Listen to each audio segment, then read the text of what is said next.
Hola, soy José Luis, maestro del Colegio Príncipe de Asturias de Sevilla, y en este Polimedia os voy a hablar de cómo hemos trabajado con mi clase determinados contenidos del área de ciencias a través del huerto escolar. El huerto escolar se convierte en un entorno apetecible para el alumnado porque para ellos ya de por sí el hecho de salir de clase se convierte en algo atractivo, pero además suele tener una especial ilusión a la hora de poder sembrar, de poder recolectar algo que ellos han trabajado. Pero si a ello le añadimos la oportunidad por parte del docente de desarrollar en este medio competencias que en el aula no se desarrollarían de la misma magnitud, tenemos la mezcla importante para que surja el aprendizaje significativo. Pues bien, os contaré dos de los proyectos más interesantes que hemos realizado en mi clase a lo largo de estos años. Uno de ellos, la cría de mariquitas, y otro de ellos, la lombricultura. Proyectos para enseñar al alumnado contenidos relativos del currículum al ecosistema, clasificación de seres vivos y ejemplos de cómo el ser humano puede intervenir de forma positiva y o negativa en el medio ambiente. Me gusta diferenciar estos dos tipos de proyectos porque surgen de forma distinta. El proyecto de las lombrices surge de forma guiada por mí como docente y sin embargo el de las mariquitas surge de forma casual cuando el alumnado detecta un problema. En las habas se han infectado de pulgones. No obstante, para empezar un proyecto en el huerto escolar siempre comenzamos de la misma forma. Una vez llegado al huerto, en este caso, registrando los seres vivos y los seres inertes que pueden encontrarse en este espacio. Fijaros con esta sencilla actividad, pero a la vez tan completa, cómo estamos trabajando habilidades del método científico, como son la observación, la comparación, la clasificación, el registro de datos, habilidades ya de por sí que en el contexto del aula no podríamos desarrollar en las mismas condiciones. Centrándonos en el primero, en el de las lombrices, en la lombricultura, tras la puesta en común de todos los datos recogidos, formamos en la clase grupos heterogéneos. Empezamos a resolver una duda planteada por mí como maestro y la duda fue ¿por qué están aquí estos seres vivos? Trabajando así predicciones, formulación de preguntas y posibles hipótesis que darán lugar al diseño de posteriores investigaciones. Obteniendo también, claro es, así las ideas iniciales que tiene cada alumnado sobre los contenidos que vamos a trabajar. Concretamente, tras la investigación quedó patente que las lombrices eran beneficiosas para nuestro huerto. ¿Por qué? Pues porque descomponían materia, pero ellos no tenían muy claro el alumnado de cómo era posible que restos de una manzana o de una patata podían convertirse en alimento para las plantas gracias a las lombrices. Por lo que decidimos observar la vida de las lombrices y ello desembocó en la creación de un lumbricario para hacer humus de lombriz para nuestro huerto y para ello fue algo muy interesante. Comprobar si teníamos la variable, por una parte teníamos que comprobar si la variable de humus de lombriz, en una parte del huerto sembrada con humus de lombriz y otra parte que no estaba sembrada con humus de lombriz. Pues con la ayuda de la familia y tras consultar los pasos del vídeos tutoriales, buscamos en internet y pudimos construir un lumbricario. Y posteriormente, un amigo que se dedicaba a la lombricultura me cedió las lombrices de California que aceleraban el proceso de descomposición. Y bueno, ahí empezó todo, ¿no? Estuvimos observando la vida de las lombrices, desde su anatomía, tipo de invertebrado era, fases de su vida, el papel que desempeña en la cadena alimenticia como descomponedor de la materia y finalmente la obtención de humus de lombriz para comprobar su efecto en el huerto escolar, marcando como variables que he dicho anteriormente de nuestra investigación parte de una siembra realizada con humus de lombriz y otra parte de la siembra realizada sin humus de lombriz.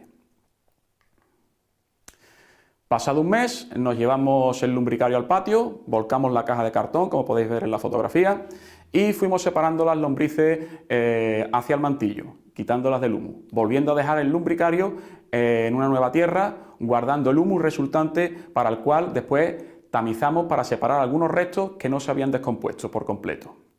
Y considerándolo un momento muy interesante porque se observaban lombrices de distintas fases, como habíamos investigado, huevos de lombrices, características del humus y conocieron un proceso también de separación de la materia como es el tamizado. Bueno, pues ya con el humus de lombriz en clase, en otra sesión dividimos las clases en varios grupos. porque para una segunda parte de nuestra investigación era necesario comprobar los beneficios que obtenemos cuando introducimos el humus de lombriz en nuestro huerto. En los grupos, como podéis ver, uno se encargaba de la cartelería, otro del reparto de las distintas semillas, otros chicos eran los encargados de mantener la proporción del 30% de humus con el 70% de mantillo, y en los distintos semilleros, como podéis observar, también había semilleros de distintas clases, ¿vale?, para comprobarlo. Otro grupo transportaba el humus y el mantillo, y otros se encargaban de los sacos para que no hubiese tierra afuera. Otras personas también estaban al cuidado de los vasos para que no se derramase la tierra, ¿vale? En definitiva, cada grupo tenía su misión y ya solo faltaba dejar los semilleros en el invernadero regando, ¿vale?, para cuando fuese necesario. Comprobamos los distintos tipos de crecimiento que tenían las plantas y elaboramos algo parecido así a un calendario de siembra. Ya en el semillero pudimos comprobar que las que estaban plantadas con humus de lombriz, respecto a las que no estaban, germinaban antes y solían tener posteriormente en el huerto más frutos que las anteriores, ¿vale?, que no estaban sembradas con humus de lombriz. Un último paso antes de cerrar la investigación es volver a las hipótesis e ideas iniciales que tenían en un principio, viendo el avance que han tenido en sus conocimientos. Es algo muy importante para afianzar el aprendizaje. Y finalmente, tras la recogida de siembra, pues degustamos los productos cocinados gracias a la familia también, cerrando así el proyecto.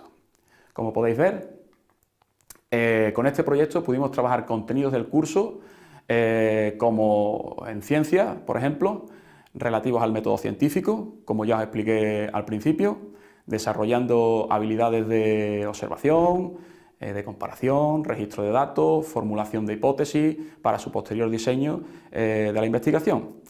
También trabajamos la separación de basura para su posterior reciclaje, ya que solo se podían echar desechos orgánicos en el lumbricario y no otros residuos, aprovechando también esta tesitura pues, para trabajar el reciclaje. Ver también cómo es el proceso de descomposición de los residuos orgánicos en la tierra, y así se genera energía, porque ellos notan que la tierra se pone caliente y eleva su temperatura con la descomposición, y es en este contenido lo enlazamos posteriormente con el proyecto de energías renovables. Estudiamos también la clasificación de animales vertebrados e invertebrados, con los distintos tipos de animales que se encuentran en el huerto, como las hormigas, las mariquitas, caracoles, pájaros, escarabajos, arañas, etc. Y finalmente también vimos el ciclo de vida de la lombriz, su reproducción, la formación del suelo, conocer otras profesiones que se favorecen el espíritu emprendedor del alumnado, como es la lombricultura.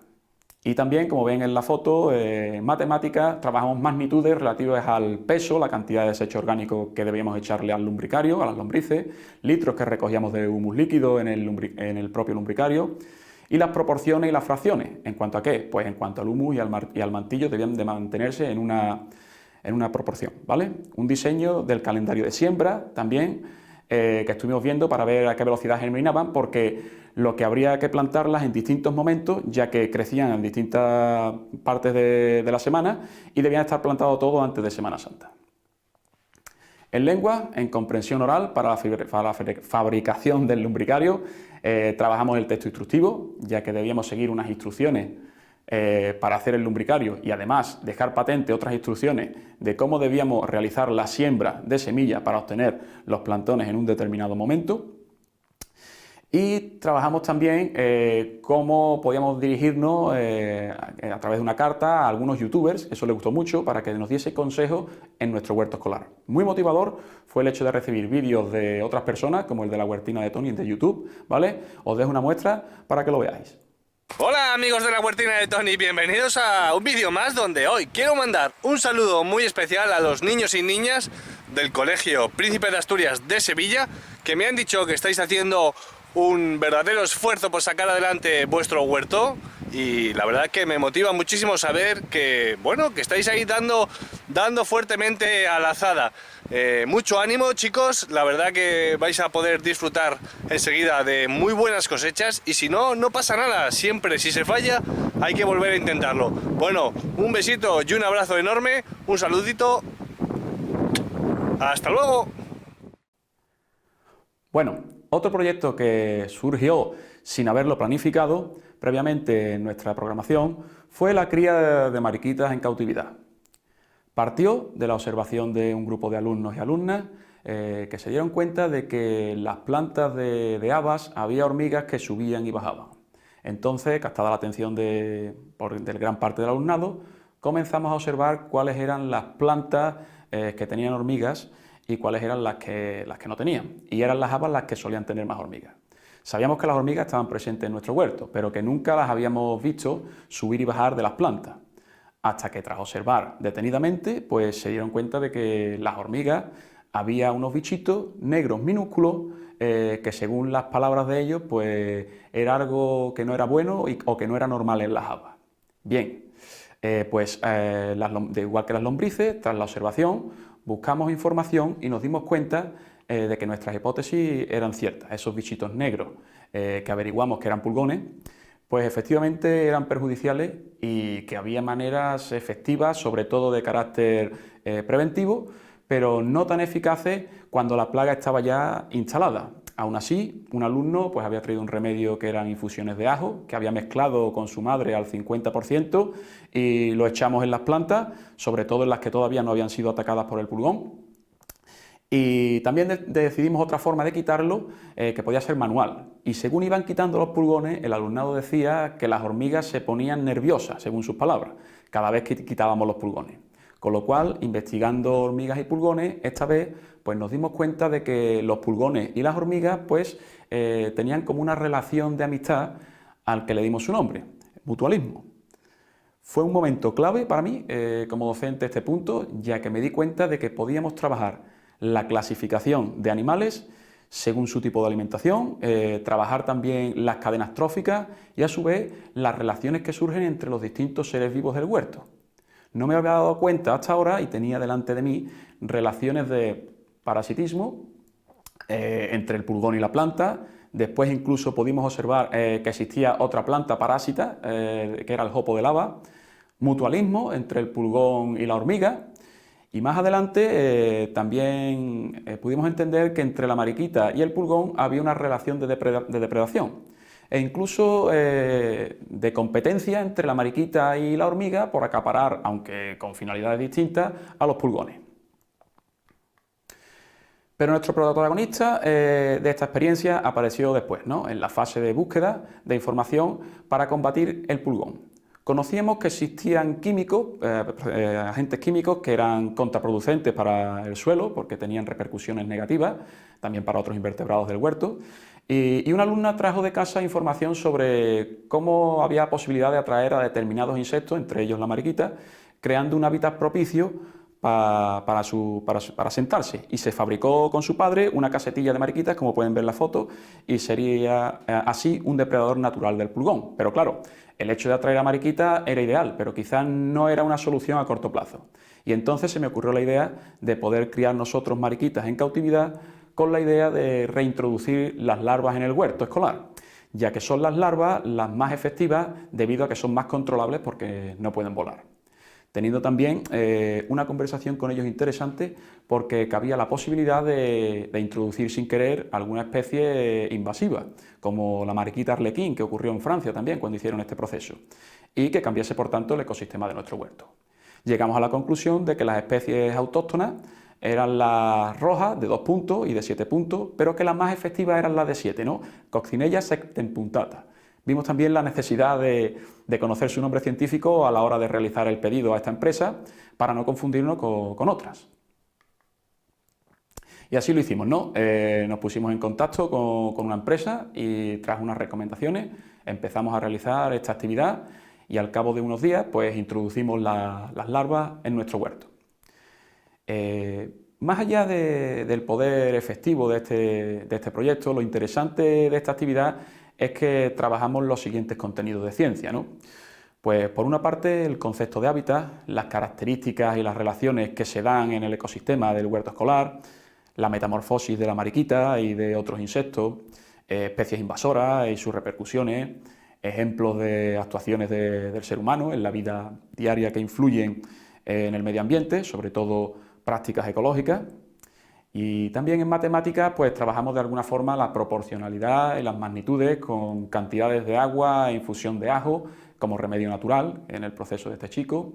Y en lengua sobre todo trabajamos la expresión oral, porque fue una actividad que llevamos a FIBES, a la Feria de la Ciencia, debido a que era muy novedosa, poniendo en marcha una de las habilidades importantes que a veces olvidamos en el proceso de enseñanza, que es comunicar a otras personas lo que hemos aprendido. Si somos capaces de divulgar los contenidos a otras personas de distintos niveles, estamos generando un aprendizaje potente y significativo. Y otro aspecto llamativo que solemos hacer en nuestros proyectos en esta fase de investigación es ponernos en contacto con algún profesional de lo que estamos aprendiendo. Y esta vez nos pusimos en contacto con un profesor de biología que analizaba mediante un TAC a los invertebrados para ver cómo era su morfología interna y nos mostró cómo era la de un coleóptero para que viésemos más o menos cómo era la mariquita por dentro. Y aquí os lo muestro.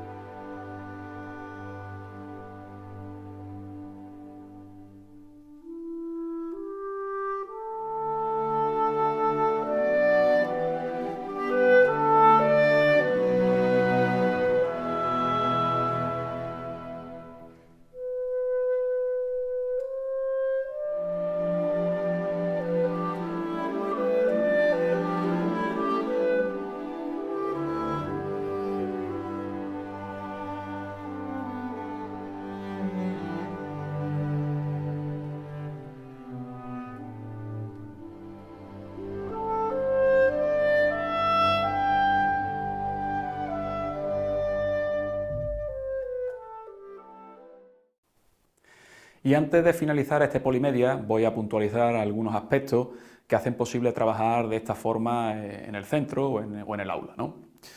Lo primero que me gustaría resaltar es que nos replanteásemos la forma de enseñar ciencia. Me marcó mucho la anécdota que recoge el libro La pedagogía contra Frankenstein de Santos Guerra, donde un padre le pregunta por el resultado del examen a su hijo y este le comenta que le había salido mal. Le vuelve a preguntar el papá diciendo que si recuerda algún tipo de pregunta que había fallado. Y el niño le contesta que le preguntaron cómo vivían las vacas.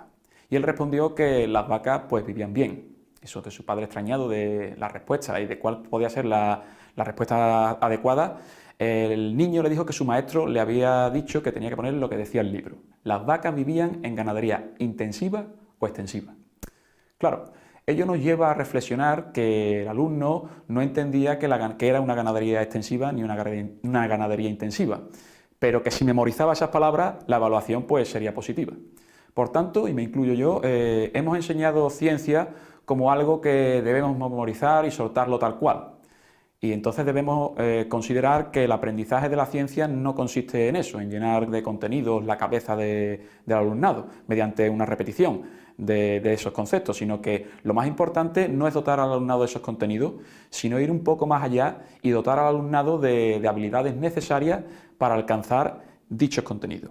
Y mediante esos contenidos, valga la redundancia, pues, y habilidades que el alumnado irá encontrando, herramientas para resolver los problemas que se le van a ir planteando en las clases. Si trabajamos proyectos, ¿hasta dónde o hasta qué punto puedo profundizar? ¿Hasta qué punto cojo el libro de texto o hasta qué punto estoy haciendo lo correcto? Pues bien, debemos considerar que el proyecto, el libro de ciencias que utilicemos o cualquier actividad que consideremos relevante no deben de ir en paralelo una con la otra, sino que deben ser medios necesarios para abordar los contenidos que nos marca la ley vigente en ese momento. Estaremos haciéndolo correctamente si podemos justificar con la ley y trabajamos todos los aspectos que nos marca la normativa y así conseguimos hacer, si conseguimos hacer esto, pues estaríamos acercándonos a impartir clases de otra forma, con lo cual estaríamos, bajo mi punto de vista, en el camino correcto. En cuanto a qué características deben tener las clases que impartimos, encontré una frase que engloba bastante bien la idea de enseñar que intento llevar a cabo en mis clases.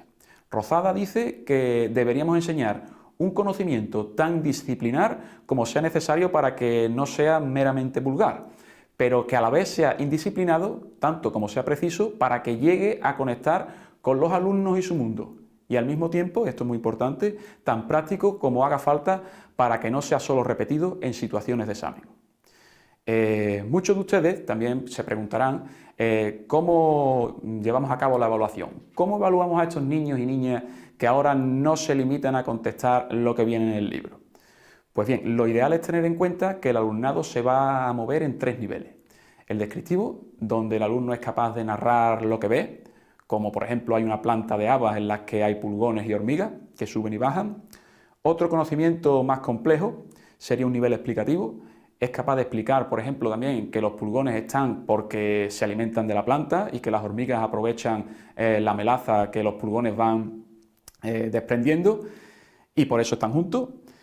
Y el nivel deseado es el nivel más complejo de todos, es aquel que es capaz de relacionar varios conceptos. Sirviendo el mismo ejemplo, pues sería algo así como hay hormigas en la planta, por lo que es probable que haya indicios de pulgón, es capaz de localizarlo, evalúa si son muchos, si son pocos, para afrontar el problema de forma paliativa o preventiva, y comprende también las relaciones de mutualismo entre el pulgón y la hormiga, de parasitismo entre el pulgón y la planta, y dada la circunstancia, la relación de depredación también, si hubiese mariquita, entre la propia mariquita y el pulgón, y por tanto de competencia entre la hormiga y la mariquita. En definitiva, debemos conocer también como docentes y también los alumnos y las alumnas las ideas e hipótesis iniciales sobre el tema en cuestión, las cuales pues, deben ser registradas y expuestas en el aula para así volver sobre las mismas a lo largo del proceso de aprendizaje. Una vez conocidas estas ideas ideales, pues se diseñan y se trabajan una serie de actividades en torno a las mismas, que pueden ser muy variadas. Consultas a otras personas, como la familia, los docentes, compañeros, entrevistas a adultos, y en distintos tipos de medios también podemos consultar, pues libros, vídeos, internet, visitas o excursiones que propicien la observación directa de este fenómeno. Y bueno, en definitiva, estas actividades nuevas promoverán así un contraste de ideas iniciales con las finales.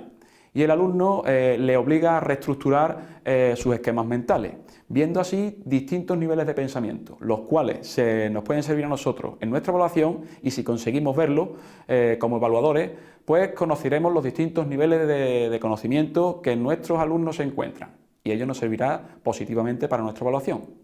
Y para finalizar, me han preguntado a veces si este tipo de metodología o de dar clases de ciencias al alumnado de primaria está limitado a infantil. Pues bien, os muestro un ejemplo de cómo Álvaro, un niño de 4 años, con su hermano José Luis de 6, han realizado el trabajo de las mariquitas en esta etapa. Aquí os lo dejo.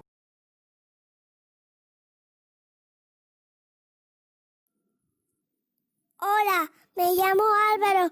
Estoy estudiando en mi clase las mariquitas. Mi padre me dijo que hay una especie de mariquita cerca de mi casa.